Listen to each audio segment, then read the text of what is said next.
Hey, what's up everybody? This is Mage, And this Maya.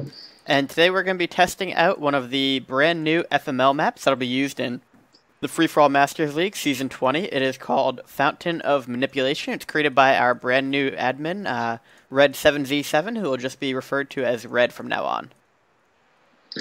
Yeah, and as you can see, the map kind of resembles like a bit of a twisted meadows, but in fact it looks a bit different because there is a fountain of mana in the middle, four marketplaces in the sides, and four gold mines in the center as well. Yeah, it really So reminds me of, there's a 2v2 map, I can't remember what it's called, but it's got kind of a similar layout to this. But it seems to be an interesting combination of a bunch of the different maps, and from everything we've heard so far, it's an absolutely brilliant free-for-all map. So I'm looking forward to seeing this live for the first time. well, it looks like there are a lot of creeps, which is essential for a free-for-all map. There are shops, there are goblin labs, the marketplace, the fountain of mana. So, um, well, since we haven't played that map, me and you, we don't know what kind of drops there are. So, in case there are a lot of claws, maybe an orc can benefit a lot from the marketplaces. Yep. But in general, it looks like a really nice map. Yeah, so let's go ahead and break down who the players are in this game. We'll start in the bottom right. We have htrt. He is better known as Piz. Formerly a semi-pro solo player, he is one of the most innovative and creative free-for-all players that we have. He took a break from FML for a while, but he'll be back for Season 20. He actually won Season 10 in what could be the greatest free-for-all game I've ever seen. He's actually starting off with a Farseer here, so as I said, he likes to be a little creative and innovative. Outside of Ebo, we don't really see Farseer very much. If we go ahead and keep going clockwise, we have DV up next. Another former solo player. He is going for a pretty standard-looking undead build right now. He's had a lot of success recently in FML and looks to continue it here. In the top left, we have TheEnlightenedOne. I feel like I should know the name, but I'm not sure who it is. He's going for a standard orc build right now. And then in the top right, we have I Never Smile, who is playing a Warden first Night Elf, and he's actually a little bit before my time. So, Maga, do you happen to remember anything about him? I think I've played him a few times. However, I don't have a vivid memory of any game with him. So let's see how it goes. Yeah, for some reason I thought he was an undead player, but either he's changed over, is trying out a Night Elf build, or I'm just completely making that up. But so far, it looks like htrt off to the best start here. The Farseer is a great hero to creep early on, and does have Farsight, which is just an outstanding ability for our orc. I mean, obviously the big drawback here is it's somewhat of a squishy hero, and it doesn't have nearly the DPS that the Blade Master has later on. So what are your first thoughts about htrt going Farseer, and do you think that he has a special strategy up his sleeve for this, or is he just going to kind of play standard still? I guess he wants to use the Farseer to creep faster, since it allows you to creep much faster than if you go Blade Master. Mm-hmm. Although, if that was his strategy, then I guess a Dark Ranger would have been the most optimal choice. However, I just feel like maybe because after all it's a custom game, he probably just likes to improvise a bit. Yep. And Farseer is a cool hero to play, especially as you mentioned Farsight. Farsight is a great ability, but when it hits level 3. Before that, it's kind of useless in my opinion, but once it hits level 3, you can practically reveal half of the map with just one Farsight. And Yeah. it's amazing, truly. And I actually misspoke earlier. I thought DV was going for a standard undead build. Turns out that's not the case. He actually has gone for a panda first, and is having Yeah. pretty good success here. Creeping it has a much earlier expansion for undead than you would usually see with 3 fiends. And he is already on his way to tier 2, so while he is going to be missing out on some of the just general advantages of having the try-undead hero combination here, he's going to be off to a very good macro start. You can see the Fiend finishing it off while he goes ahead and picks up his second Rod of Necromancy. and really doing a nice job creeping this. So I'm happy to see that we've got a bunch of kind of innovative and different strategies here, with blue being the only standard build so far. Everybody has a very early expansion going up here, so we can see that the natural expansions are not very hard to take down. Something for future players to keep in mind when they're playing this map is that it doesn't take a whole lot of units to go ahead and creep those. Yeah, that's important, and the fact that it's so close to the natural base also allows for different strategies, like using a nation of war or the militia to better use. And actually, seeing that DV went Panda, I'm not so surprised, because just an hour ago I played him on Gold Rush. We had an in-house free-for-all game, and he went Panda, Pit Lord, and Alchemist, and it was actually not a bad build. It has a lot of area of effect spells that. Especially against gargoyles. Yeah, that sounds like it'd be almost geared towards both Mirror and Night Elf more than anything, since those are the ones where the nuking is not nearly as effective.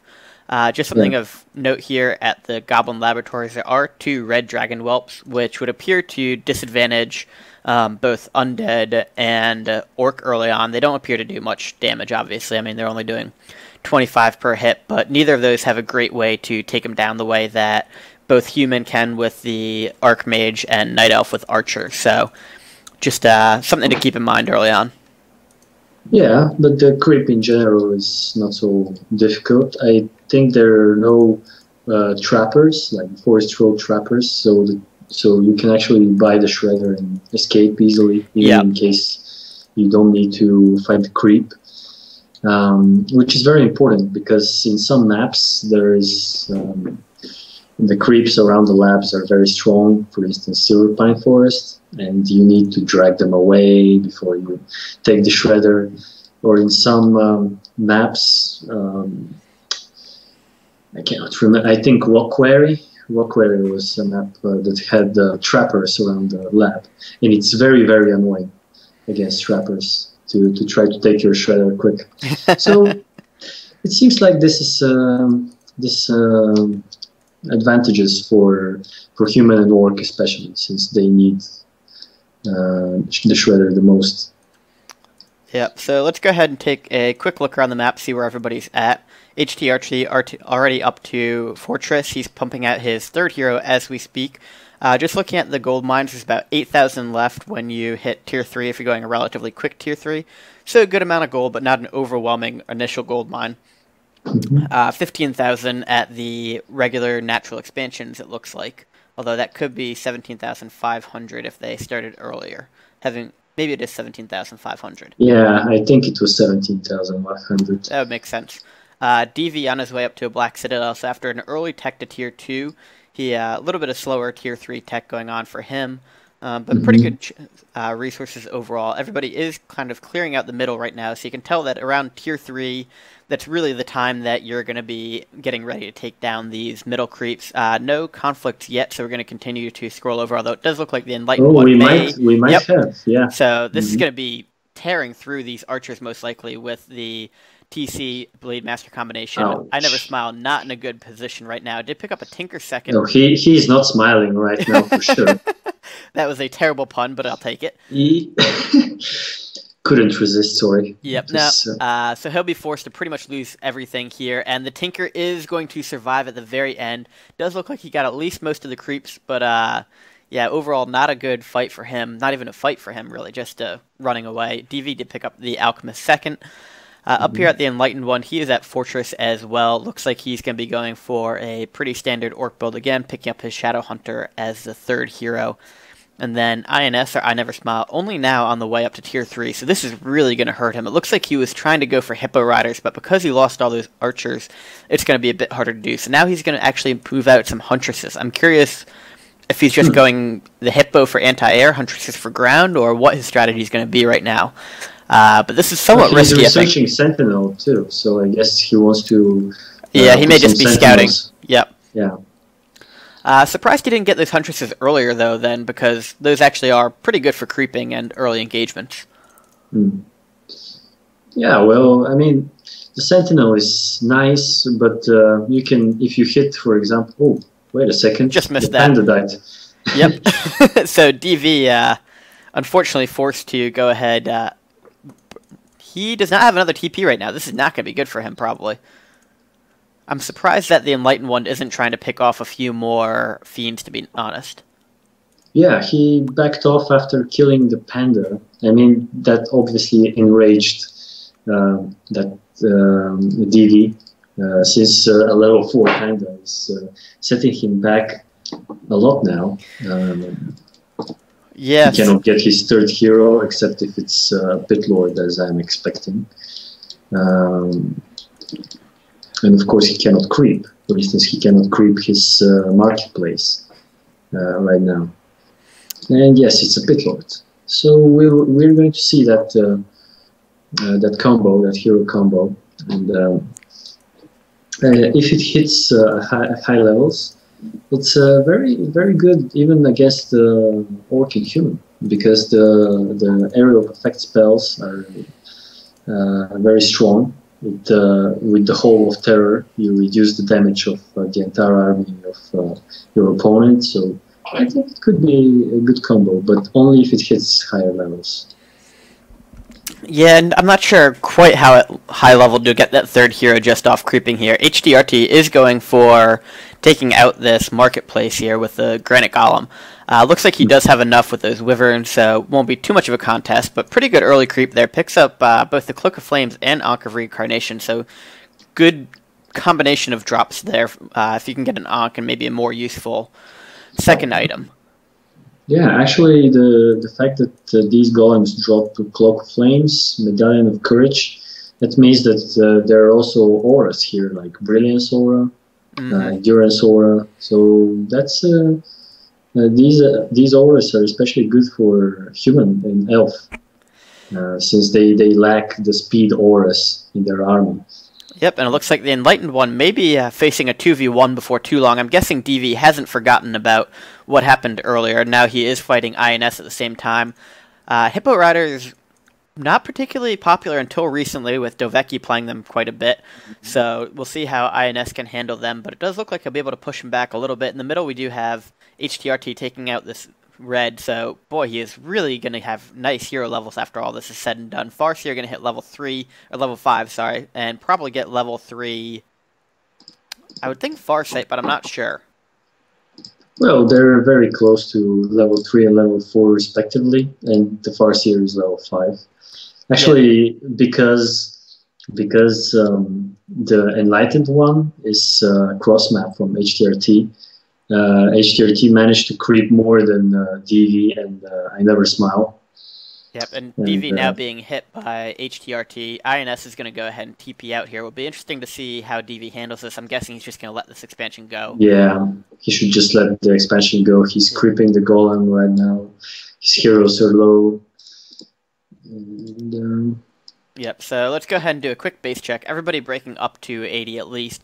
htrt at 775, building up a couple bestiaries, totems. So he's in very, very strong position right now, looking to go ahead and at least take one of the players out. DV is going to TP in here. We'll see how this goes. htrt positioning himself well, but gets that stomp off. Let's see how that goes. We do see the Pit Lord go down, and that Panda does not have a TP on anymore. Does have a potion.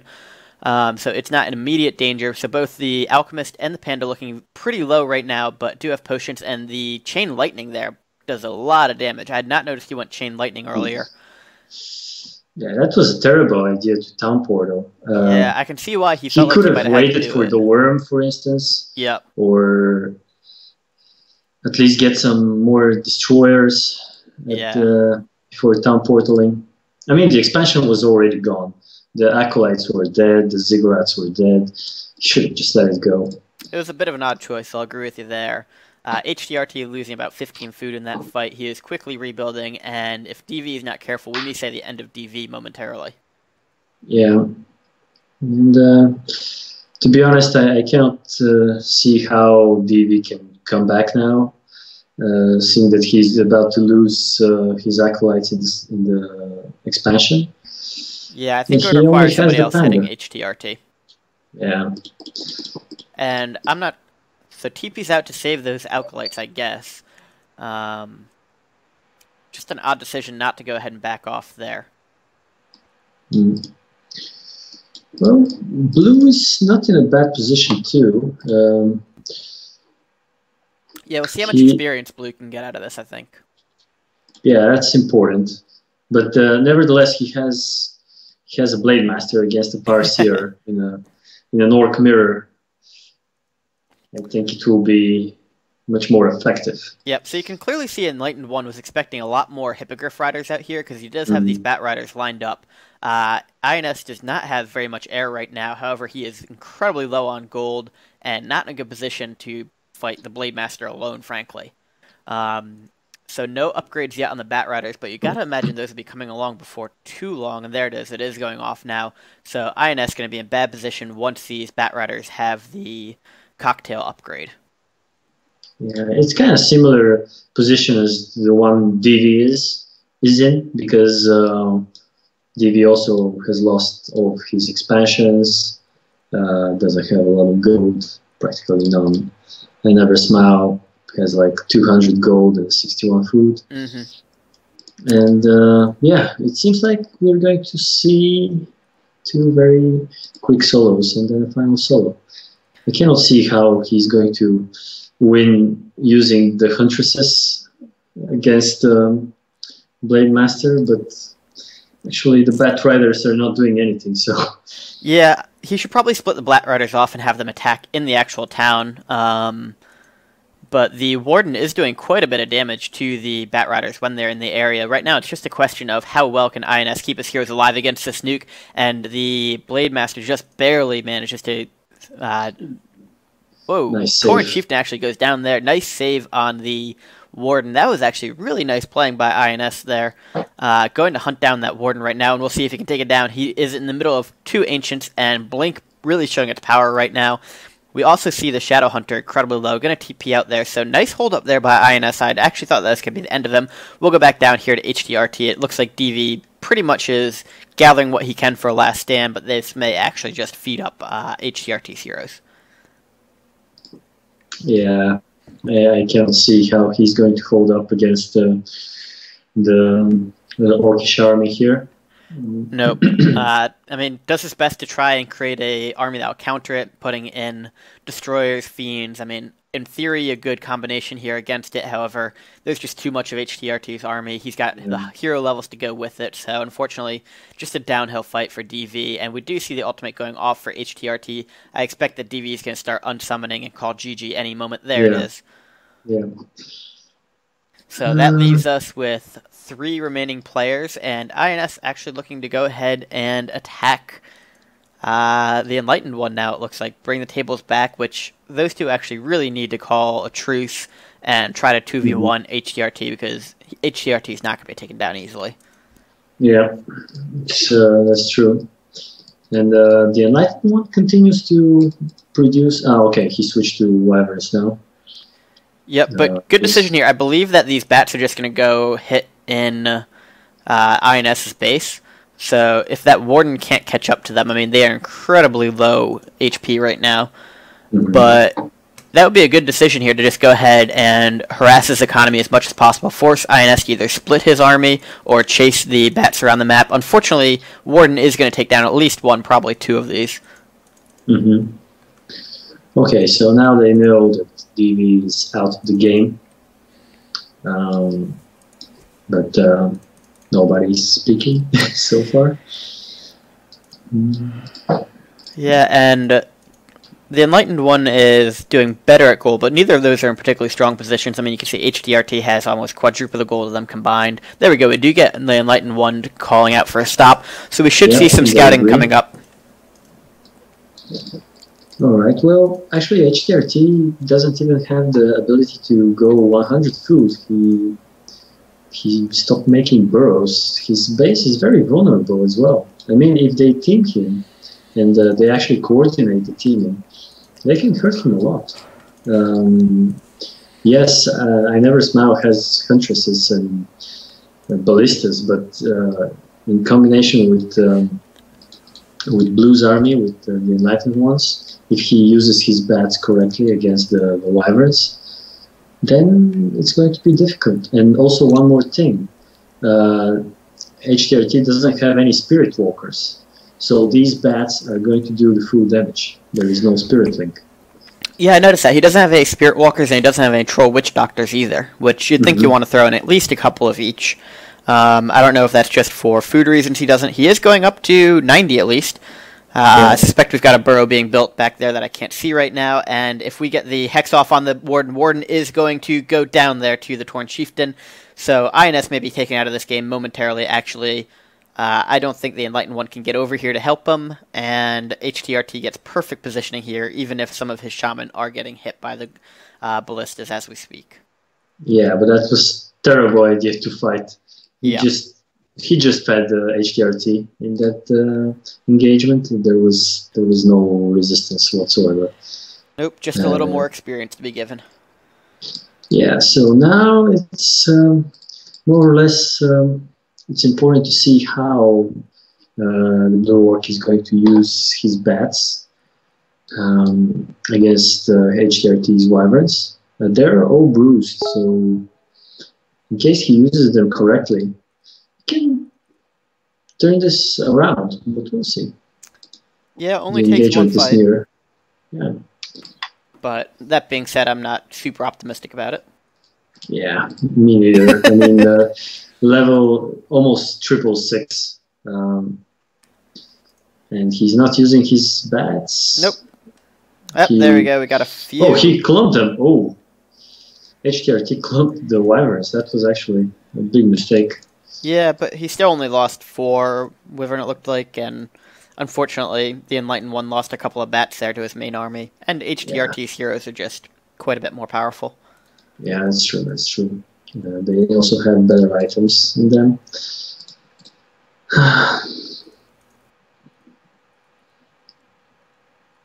I am surprised HTRT doesn't go ahead and just engage now, because he did get rid of all of his bats. It does look like he's going to push now. Yeah, and he has 3 Torrents as well. I mean, the ground superiority is on his side. Blue also doesn't have any Spirit Walkers. So. Very nice job by HTRT splitting up his wolves, though, to go ahead and harass the peons while they're actually fighting. And stuff like that needs to be done more often and really will pay off for players if, I mean, that's 350 gold to get them all back, and on top of that you're losing 400 gold maybe at the time. Well, Blue is also harassing HTRT's expansion. Yep, that's true. However, he just lost a Torrent nearby the central expansion, which in this scenario, every unit counts. One Torrent especially. He does have his bat split up, though, to go do some harassing themselves, which something he probably should have done a little bit earlier. And if he goes to his actual base, he may be able to force a teleport here, which I think the longer that the Enlightened One can hold off fighting, the better for him. However, I don't think that HTRT is going to teleport. I mean, he realizes that he's in the better position. He just needs to finish Blue off before he can assemble a strong army. And this is what he's doing. He also got some Spirit Walkers now, some Doctors. So he teched fully.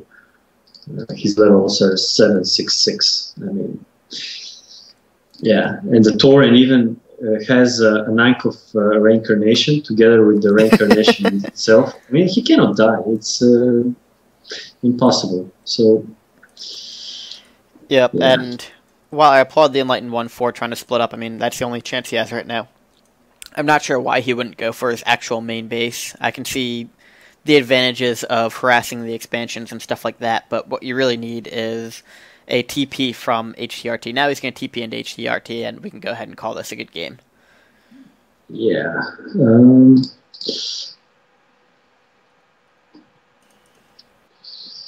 Will the Shadow Hunter... Nope, there we go. Does use the potion of vulnerability, so it won't die right now. Yeah. 56 and he has food. an Ankh as well, so... Yep. Well, just that game is a perfect example of how important it is, especially on smaller maps, to creep efficiently. HTRT managed to creep 2 marketplaces and the center. He had the better levels of than DV, than I Never Smile, and then Blue.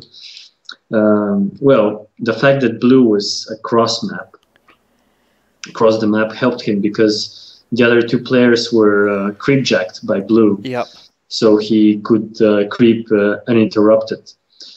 However, still, it's in these kind of smaller maps, whoever manages to reach, for instance, level 5, and everybody else is, like, say, level 4 even, or level 3, then you have a superior advantage.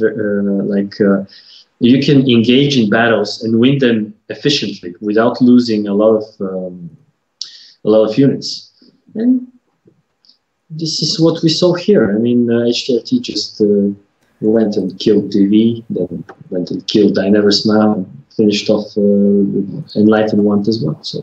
Yep, exactly. And I'd actually be curious to see how well HTRT would have done there with the Blade Master. I'm sure he would have done fine, but I'd be interested to see what the difference would have been, how his creeping patterns would have changed, and if he could have actually maybe done a little bit better early on in the fight from having the DPS there, since it does seem on these smaller maps having the incredibly strong heroes to be able to battle at 50v50, 80v80 more effectively really is an advantage for something like the Priestess of the Moon, which is great in 100v100 fights, but you're not going to get that many on a small map like these. Yeah, that's exactly the point, because in these kind of smaller maps, you need heroes that are effective even on lower levels. That's why DV's hero combo was not so effective, because it needs like triple level 5 to be feared and to be effective in a battle. When the Bitlord is level 1 or 2, is like nothing. Same goes with the Alchemist. The Panda in level 3 is okay, a bit scary, but on level 5 it's a completely different story. And yeah, same goes with the Tinker, same goes with the Warden and the Priest of the Moon, as you mentioned. So yeah, in that case, for instance, for an elf here, a better hero choice would be the Demon Hunter, in my opinion. Yep, I completely agree. But thank you all for watching. This was Fountain of Manipulation, and I'm sure Mag and I are going to do a few more shoutcasts, so stay tuned for those.